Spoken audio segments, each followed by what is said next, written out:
Rezaldi masih belum fit, Bojan Hodak berencana datangkan pemain baru atau pulangkan Zalnando. Pelatih Persib Bandung Bojan Hodak, menjawab pernyataan wartawan soal rencana mendatangkan bek kiri baru pengganti Rezaldi Hehanussa pada putaran kedua Liga 1 2024/2025. Sebelumnya, Rezaldi Hehanussa harus diistirahatkan setelah mengalami benturan saat melawan Dewa United di laga kedua Liga 1. Cedera ini membuat mantan Persija Jakarta ini harus absen hingga Persib menjalani laga ke-10 Liga 1 musim ini. Meski Rezaldi sempat ikut berlatih secara terpisah, namun ia masih mendapatkan penanganan khusus dari tim medis untuk mempercepat proses penyembuhan. Kita akan lihat, Rezaldi kini masih dalam observasi bersama dokter dan fisioterapis. Jika dia bisa cepat pulih, tidak ada masalah dan kami tidak melakukan perubahan, kata Bojan Hodak. Namun, jika cedera Rezaldi masih belum sembuh hingga putaran pertama Liga 1 usai, kemungkinan besar Bojan Hodak akan mencari pemain lain.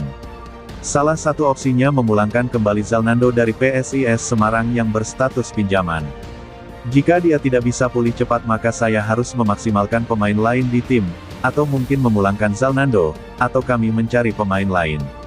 Tapi yang pertama, biarkan fisio dan dokter untuk bekerja menangani Rezaldi, tuntas pelatih asal Kroasia itu.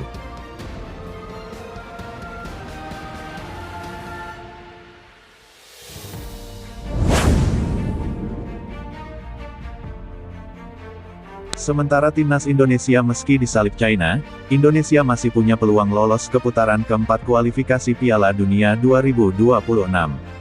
Timnas Indonesia masih mempunyai peluang lolos ke putaran keempat kualifikasi Piala Dunia 2026 zona Asia setelah disalip China, begini syarat dan hitung-hitungannya.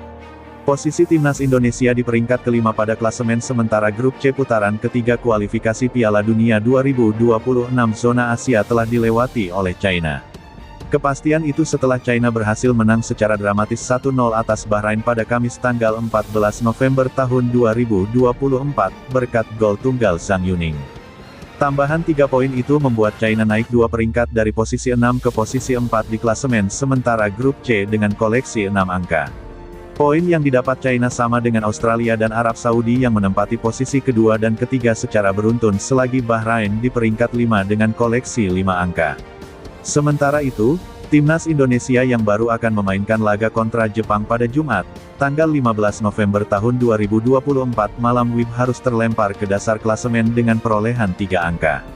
Sedangkan pemuncak klasemen grup C, Jepang yang mengoleksi 10 poin berpeluang bisa memastikan diri lolos ke putaran final lebih awal ketika melawan Garuda.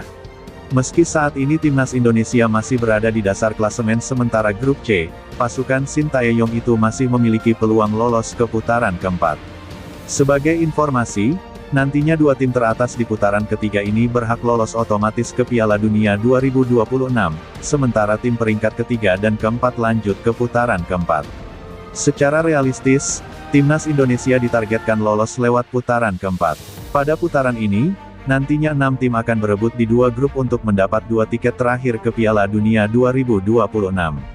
Kembali ke putaran ketiga, jika timnas Indonesia finish di peringkat kelima atau keenam pada putaran ini, perjalanan JIZCS di kualifikasi akan berakhir. Pasukan Garuda harus berjuang maksimal untuk finish di posisi ketiga atau keempat agar peluang ke Piala Dunia tetap terbuka. Lantas, seperti apa syarat dan hitung-hitungannya? Melihat dari China yang berada di posisi keempat alias batas akhir untuk lolos ke putaran keempat, mereka hanya mendapatkan total 6 poin dari 5 laga awal.